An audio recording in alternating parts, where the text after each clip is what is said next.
सब देवी देवताओं की, सब संतों की, सब भक्तों की, गौ मैया की, गंगा मैया की, यमुना मैया की, तुलसी मैया की, कार्तिक मास की, यहाँ के इनके गौण बब्बा की, सत्य सनातन धर्म की जय जय श्री सत्यनारायण भगवान। ओमकार बिंदु संयुक्तम नित्यम ध्यायन्ति योगिनः कामदम मोक्षदम चैव ओमकाराय नमो नमः।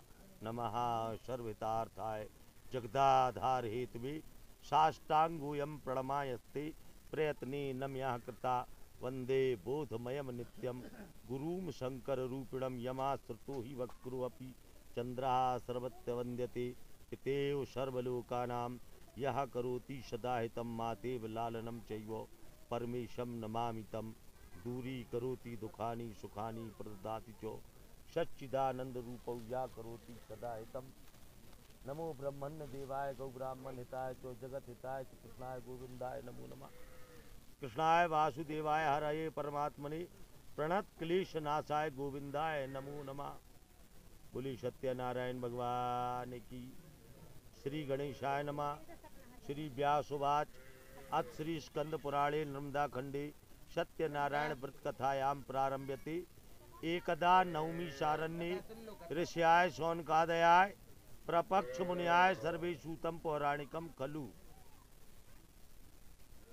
प्राचीन समय में व्यास जी महाराज जब स्कंद पुराण का वर्णन कर रहे हैं तो उसमें नर्मदा जी के महात्म के समय में ऋषियों के पूछने पर सत्यनारायण के प्रभाव और उनके व्रत के विषय में बताया है।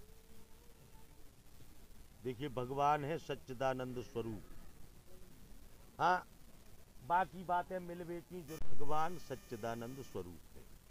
ऐसे समझ लीजिए जैसे सूर्य भगवान है, जब उनका प्रकाश निकलता है ए भाई दो कपड़न से बांधियो, उनकी चुड्डा से नहीं बांधियो, चाहे इनकी तौलिया में तौलिया तो लपेट दियो ताकि तो जैसे सूर्य भगवान निकलते हैं तो जब उनका प्रकाश आता है तो सभी के लिए समान रूप से प्राप्त होता है। ऐसा नहीं है कि किसी को कम या किसी को अधिक मिले। ऐसे ही भगवान है, भगवान का प्रत्येक जीवधारी के ऊपर समान प्रेम है। श्री भगवान किसी के साथ भी भेदभाव नहीं करते हैं। भगवान ने संसार में जो दिया है सबको दिया है, बराबर दिया है। केवल एक बात होती है, प्राणी मात्र को परब्रह्म परमात्मा ने कर्म की स्वतंत्रता दी है। हम जैसा कर्म करेंगे वैसा ही परिणाम पाते। भगवान ने संसार में सब कुछ दिया, प्रकृति और पर्यावरण दिया।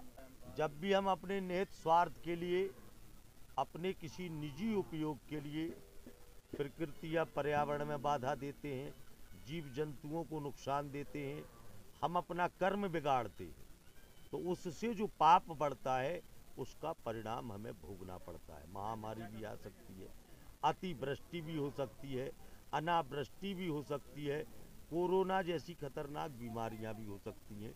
ये सब हमारे कर्म से ही धरती लोग पे आते। जब श्री भगवान कृष्ण जी अपनी लीला परिपूर्ण करके गौलोक चले जाते हैं तो भगवान जी के जाने के कुछ समय पश्चात जैसी परिस्थिति आज हम संसार में देख रहे हैं, ऐसी ही परिस्थिति उस समय हुई। लोग धर्म और अधर्म का ख्याल न रख के जीवन जीने लगे।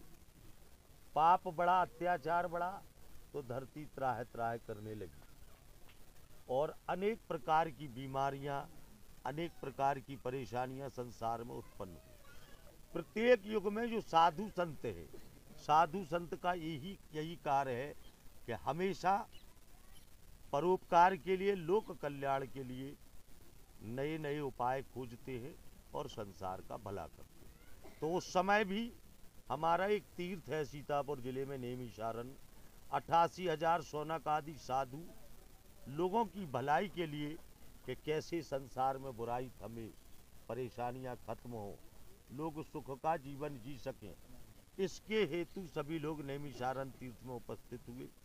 सूत जी महाराज का भी वहाँ आगमन हुआ।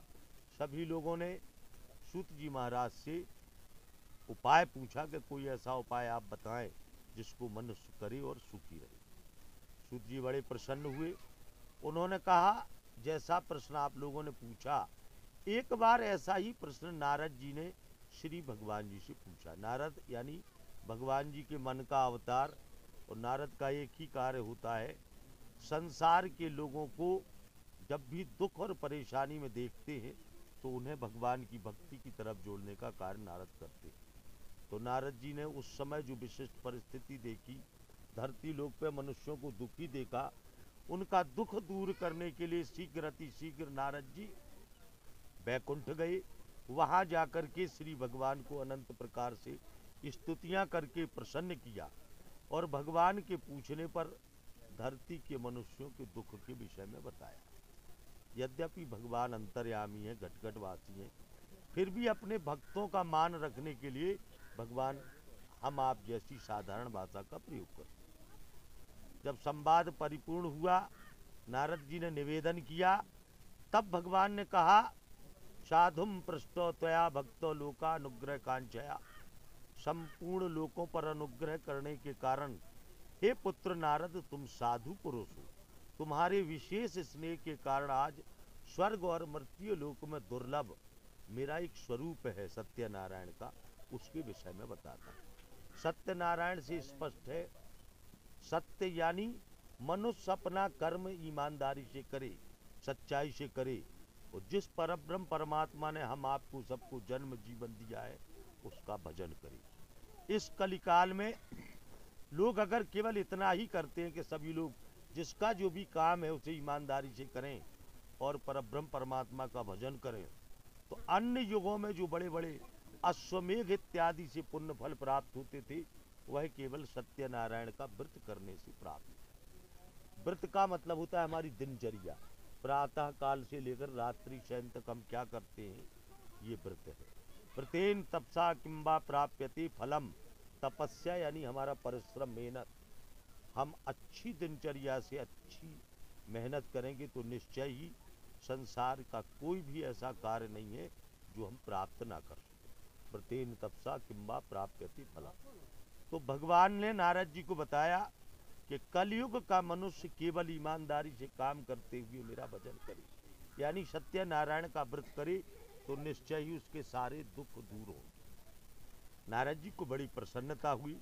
उन्होंने कहा कि भगवान, ये आपकी बड़ी कृपा है कि जो आपने मुझे इस योग्य समझा और संसार पे कल्याण करने वाले इस व्रत का मुझे वाहक बनाया। भगवान से नारद जी ने पूछा, भगवान इस व्रत को कब शुरू करें, कैसे शुरू करें, व्रत की क्या विधि है? चाहिए हो बेटा उसमें से और ले लो। क्या विधि है, क्या सामग्री होगी, किस दिन इसे किया जाए, ऐसे कई प्रश्न नारद जी ने श्री भगवान जी से पूछे। तब दीनों के ऊपर कृपा करने वाले भक्त वत्सल भगवान मंद मंद मुस्कुरा के कहते हैं, अस्मिन कस्मिन दिने मर्त्याय श्रद्धा भक्ति समुक्तया। हमारे यहाँ ऋषि मुनियों ने कहा, शास्त्र कहते हैं किसी भी शुभ कार्य को करने के लिए, किसी भी अच्छी बात को शुरू करने के लिए 12 महीने 7 दिन और 24 घंटे अच्छे हो। मान लीजिए हमें किसी से झगड़ा करना, पंडित जी से पूछो 2 साल बाद को मुहूर्त धरवा। अगर आपको किसी की भलाई करनी है तो जिस समय आपके मन में आए उसी पल आप कर दें, ऐसा शास्त्र कहते हैं। तो भगवान ने कहा, जब कभी भी प्राणी मात्र के हृदय में मेरे प्रति श्रद्धा हो, भक्ति उत्पन्न हो, उसी दिन जैसे रोज स्नान करते थे स्नान करें। एक मन में संकल्प ले कि आज हम फलानी जगह पे पहले भगवान जी की पूजा करेंगे, श्री भगवान को नैवेद्य निवेदित करेंगे और फिर सभी लोग वही प्रसाद रूप में पाएंगे। स्थान विशेष पे जहाँ भी हमें भगवान की पूजा करनी है, गाय के गोबर से लीपें, आम और केले के पत्ते का मंडप बनाएं, चौकी पर नया वस्त्र बिछा करके कलश स्थापित करें। भगवान की कोई भी प्रतिमा, सोना चांदी तांबा मिट्टी पत्थर फल, जैसे अभी हमने नारियल से भगवान जी बना लिए, कोई भी प्रतिमा स्थापित करके जल दूध दही घृत फल फूल आटे का चूर्ण पूरियाँ जो भी हमारे पास है श्रद्धा सहित एकत्रित करके भगवान की पंचविधि, खड़े मत रहो बेटा, बैठ जाओ कहीं भी, षोडश विधि पूजा करें। पवित्र फल प्रदायनी कथाओं को सुने, भगवान की आरती करें, भगवान को नैवेद्य निवेदित करें।